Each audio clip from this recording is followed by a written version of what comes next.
grace. Now binging anime with fellow fallen souls. Ah, so, you have entered the world of anime, huh? Congratulations. Haha, your soul is now under contract. No exit clause, no celestial refund, and definitely no sleep. Don't worry, mortal. You're not alone.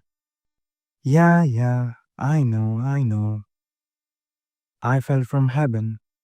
But the second thing I fell into was binge watching of emotional destruction in 1080 pixels.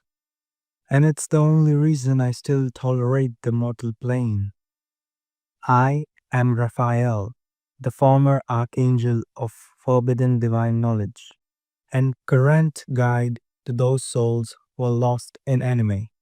And today, I'm gonna bless, curse, no, enlighten you on what you just got yourself into.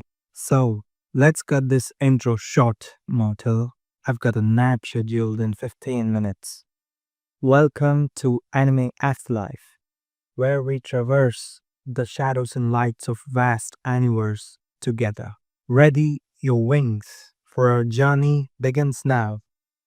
Let's break this chaos down by genre and start the crash course for you. Cause if I had to suffer this field, so do you. Wanna feel alive? Or mostly dead? Cool. That's basically celestial warfare with more screaming and less paperwork. This genre has no chill, neither will you. Warning, you will get attached to characters and the universe will punish you for it. First up, we have Attack on Titan. Titans, death, betrayal. Everyone you love? Gone. Basically, Heaven's HR department.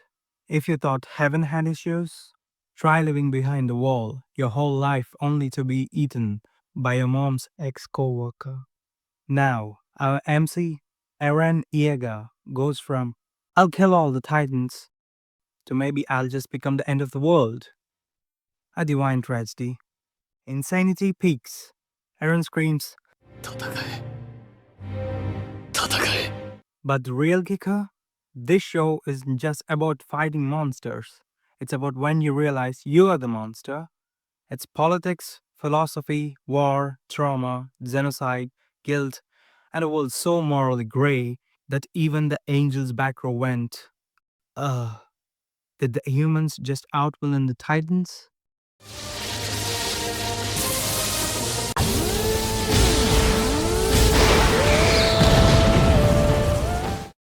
An effect. So, yeah, Attack on Titan isn't just an anime. It's prophecy in motion, written in blood, betrayal, and beautifully animated despair. It's like a divine punishment, binge watched in 4 seasons of what even is the truth. So, watch it. Takes time, but absorb it and remember, in the end, it's not Titans, it's about humans and how beautifully doomed we are. Next up, Full Metal Alchemist, Brotherhood. Science, soul stealing, sibling trauma, equivalent exchange? Nah, you give everything and cry anyway. Painfully biblical. 10 by 10. It is a story of two brothers, Ed and Al, who perform a forbidden experiment to resurrect their mom, but instead lose their bodies. And thus begins their journey to find Philosopher's Stone, not for immortality, but to undo their existential whoopsie. Will Ed and All be able to get their bodies back? Even better, will they get their mom back? Any fact, but what really makes FMA a divine masterpiece is it asks the kind of questions even the angels don't like answering. Like, what makes a human? Can sins ever be undone? And is the truth worth the price? Heck, it's a holy text. When you mix steampunk science, soul shattering philosophy, and sibling trauma into one glorious anime, watch it and remember the gate always takes its toll. Coming up next, Hell's Paradise. Uh, Hell's Paradise sounds like a contradiction, right? Trust me, it is. So, here's the pitch. Japanese shogunate wants to find the elixir of immortality. So, do they send scholars, monks, angels like yours truly? Nah, they send death row inmates and their executioners to an island so cursed it makes the Garden of Eden look like a playground. Enter Gabimaru the Hollow and his executioner Sagari. Arrive on the so-called paradise, which is more hell than heaven. Carnivorous flowers? Check. Immortal monks fused with nature? Yep. Gender fluid demigods who'll smile as they dissemble your soul? You bet. The island is one big psychedelic trap, a place that chews up humans and spits out metaphors about morality, identity, and what it means to live when everything around you wants you dead. Like if Dante's Inferno got high on magic mushrooms and philosophy. Oh, and the visuals? Divine. Watch it, lose your mind, and remember, immortality is never free, especially when the island is offering it, actively trying to digest your soul. I'm your tour guide through madness. This genre, where mortals get lost, the map's cursed, and emotional damage is part of the travel package, is like a divine quest, but with more explosions and questionable signs.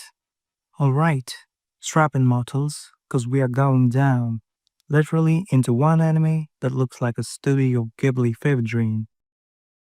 First up, Made in Abyss. Cute kids, horrific trauma, welcome to Emotional Abyss. And in fact, a cheerful little girl named Rico finds a Robocom cyborg kid named Reg and descends into Abyss in search of her long-lost mother who may or may not be alive. It looks cute, but trust me, you're not ready. Every level of Abyss makes you suffer more. The Abyss is a vertical hellhole filled with ancient relics, uncharted territories, and a curse system so twisted that it makes karma look like a kid's rule. The deeper you go, the more your body and mind falls apart. Vomiting blood, hallucinating, mutating, fun stuff, right? You'll spend the whole series flipping, flopping between, oh, how adorable, and why did they do that to her body? Why? So, go ahead, watch it, marvel at the mystery, cry when it breaks you, and remember, in the abyss, the deeper you go, the less of you comes back. Next up, Dr. Stone. The world ends. Honestly, was a pretty peaceful time for me. No screaming, no wars, just birds and moss. Loved it. But then, like clockwork, humanity, rather this one dude, Ishigami Senku, wakes up after 3,700 years of being a rock and yells, Science! Lost civilization? No problem. Time to rebuild civilization from scratch. One science genius versus the Stone Age. Oh, visually, it's gorgeous. Every invention feels like a holy miracle, and the soundtrack slaps harder than divine thunder on Judgment Day. And in fact, we can't help but wonder how subject knowledge would be useful in practical life. This anime exactly explores that question, added with acceleration of achievement and science. Honestly, if I had this guy with me during the fall of Babylon, things would have gone very differently. So, Johnny's journey to build Kingdom of Science. Learn something and remember, when world turns to stone, it's the brain that brings it back. Coming up next, Sword Art Online. You Mortals technology is really awesome, isn't it? In this anime, we're going to explore a near future where VR nerve gears and full dive pods and VR games make the norm. Put on a headset, lie down, and boom, you're inside the game. Sounds cool, right? Until you realize you can't log out, and the only way to escape is to beat the last boss. Oh, and if you die in the game, you die in real life. Surprise! And in fact, enter Kirito, the dual-wielding black sportsman with more plot armor than my Archangel's battle robes. He is a solo player, so OP that he somehow ends up solving every problem with either a sword or accidental charisma. If introverts had a chosen one, it's this guy. And Asana, Kirito's sword swinging partner and digital waifu, the chemistry, peak teenage romance in a death game, mind you. The animation, polished like heaven gates. Soundtracks, melodramatic in best way. And fight scenes, fluid enough to make me miss my flaming sword days. Lastly, Sword Art Online asks one divine question. If reality betrayed you, would you rather stay in illusion? So, plug in, swing your virtual sword, and pray your headset gear isn't cooking your brain. As to why this matters? Look, I've seen a lot across dimensions. Divine wars, miracles, multi realm collapses like bad sad characters, and big bangs of creation. But anime? Anime is the only thing that ever make me cry, laugh, and Google fan theories at 3 a.m. It's chaos wrapped in meaning, silliness hiding sorrow. And yeah, sometimes it's just monsters and fireballs. But sometimes it's divine. And yes, there's fan service, because apparently you mortals can't emotionally process death without a beach episode. This world's a mess, but anime builds new ones. It gives you courage, makes you question stuff, and sometimes it just helps you survive until tomorrow. So yeah, you are officially infected. Congratulations. Stick around, mortal, because this is only the beginning. Next week, we're going deeper. Bring tissues, snacks, and maybe a summoning circle. Till then, stay chaotic, watch responsibly, and remember, if someone smiles too peacefully under the tree, they are probably gonna die. I don't make the rules, I just enforce the vibe.